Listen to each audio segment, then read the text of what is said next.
Lukas Kapitulo 2, Magandang Balita, Biblia, ang pagsilang ni Jesus. Nang panahong iyon, iniutos ni Emperador Augusto na magkaroon ng census sa lahat ng nasasakupan ng imperyo ng Roma. Ang unang census na ito ay ginawa noong si Cirenio ang gobernador ng Syria. Kaya't umuwi ang mga tao sa sarili nilang bayan upang magpatala. Mula sa Nazaret, isang lungsod sa Galilea, si Jose ay pumunta sa Judea, sa Bethlehem, na bayang sinilangan ni Haring David, sapagkat siya'y mula sa angkan ni David. Kasama rin niyang umuwi upang magpatala si Maria na kanyang magiging asawa, na noon ay nagdadalang tao. Habang sila'y nasa Bethlehem, sumapit ang oras ng panganganak ni Maria. Isinilang niya ang kanyang panganay na isang lalaki. Binalot niya sa lampin ang sanggol at inihiga sa isang sabsaban, sapagkat wala ng lugar para sa kanila sa bahay panuluyan. Ang mga pastol at ang mga anghel. Doon ay may mga pastol na nasa parang at nagbabantay ng kanilang mga tupa ng gabing iyon. At tumayo sa harapan nila ang isang anghel ng Panginoon at nagliwanag sa kapaligiran nila ang kaluwalhatian ng Panginoon. Ganoon na lamang ang kanilang pagkatakot. Ngunit sinabi sa kanila ng anghel, "Huwag kayong matakot. Ako'y may dalang magandang balita para sa inyo na magdudulot ng malaking kagalakan sa lahat ng tao. Isinilang sa inyo ngayon sa bayan ni David ang tagapagligtas, ang Kristong Panginoon. Ito ang inyong palatandaan. Matatagpuan ninyo ang isang sanggol na nababalot ng lampin at nakahiga sa isang sabsaban." Biglang lumitaw kasama ng anghel ang isang malaking hukbo ng mga anghel sa kalangitan. Sila'y nagpupuri sa Diyos at umaawit. Papuri sa Diyos sa kaitaasan at sa lupa ay kapayapaan sa mga taong kinalulugdan niya. Nang makaalis na ang mga anghel pabalik sa langit, ang mga pastol ay nag-usap-usap. "Tayo na sa Bethlehem. Tingnan natin ang pangyayaring ito na ibinalita sa atin ng Panginoon." Nagmamadali silang pumunta roon at natagpuan nila sina Maria at Jose at naroon ang sanggol na nakahiga sa sabsaban. Nang makita ng mga pastol ang sanggol, isinalaysay nila ang sinabi ng anghel tungkol dito. Namangha ang lahat ng nakarinig sa sinabi ng mga pastol. Tinandaan ni Maria ang mga bagay na ito at ito'y kanyang pinagbulay-bulayan. Umalis ang mga pastol na nagpupuri sa Diyos at nagpapahayag ng kanyang kadakilaan dahil sa lahat ng narinig nila at nakita ayon sa sinabi sa kanila ng anghel. Pinangalanan si Jesus. Pagsapit ng 8 araw, tinuli ang bata at pinangalan ng Jesus. Ito ang pangalang sinabi ng anghel bago pa siya ipaglihi. Dinala si Jesus sa templo. Nang sumapit ang araw ng kanilang pagtupad sa seremonya ng paglilinis ayon sa kautusan ni Moises, pumunta sila sa Jerusalem. Dinala nila ang sanggol upang iharap sa Panginoon, sapagkat ganito ang nasusulat sa kautusan ng Panginoon. Bawat panganay na lalaki ay itatalaga sa Panginoon. Nag-alay din sila ng handog ayon sa nakasaad sa kautusan ng Panginoon. Magkapares na ibong batu-bato o kaya'y 2 inakay na kalapati. May isang tao noon sa Jerusalem na ang pangalay Simeon, isang lalaking matuwid, may takot sa Diyos at naghihintay sa katubusan ng Israel. Nasa kanya ang Espiritu Santo.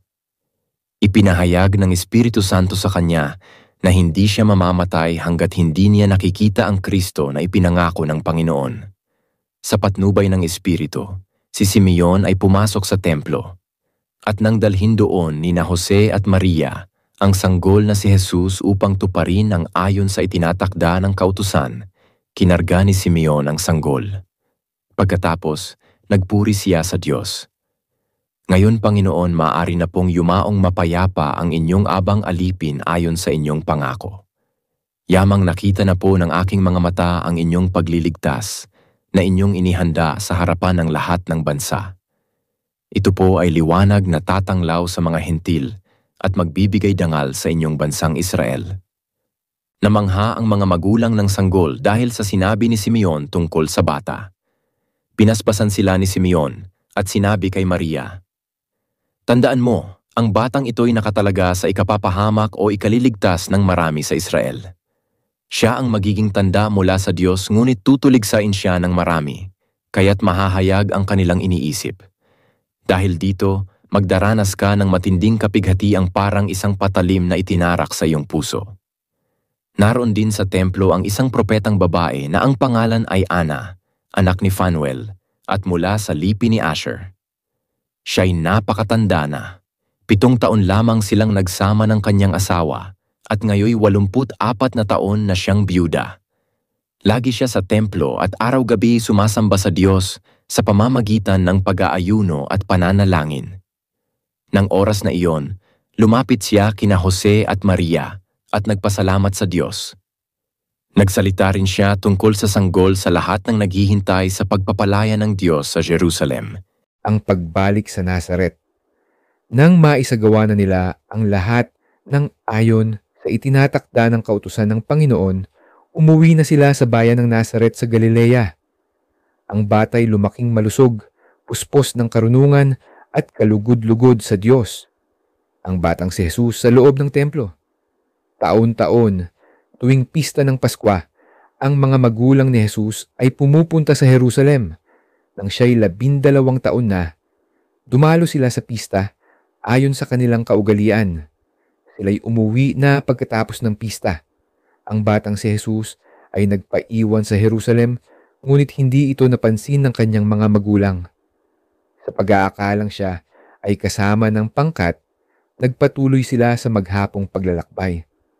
Pagkatapos, siya ay hinanap nila sa kanilang mga kamag-anak at mga kakilala, ngunit hindi nila natagpuan si Jesus.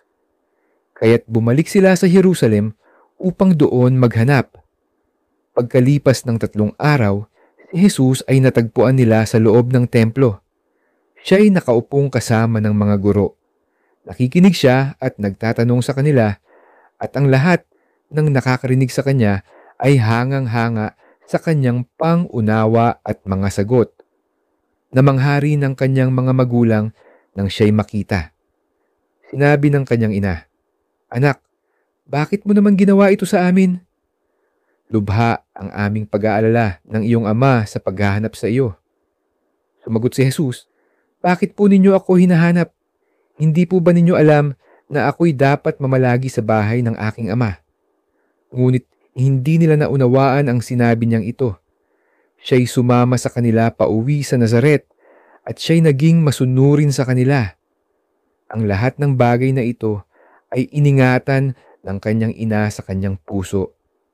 Patuloy na lumaki si Jesus sa pangangatawan, lumawak ang kanyang karunungan, at lalong naging kalugod-lugod sa Diyos at sa mga tao. Footnotes. Lucas Kapitulo 2 versikulo 49. Ako'y dapat mamalagi sa bahay ng aking ama, o kaya'y dapat kong iukol ang aking panahon sa gawain ng aking ama. Magandang Balita Biblia, MBBTAG. Magandang Balita Biblia. Copyright Philippine Bible Society 2012.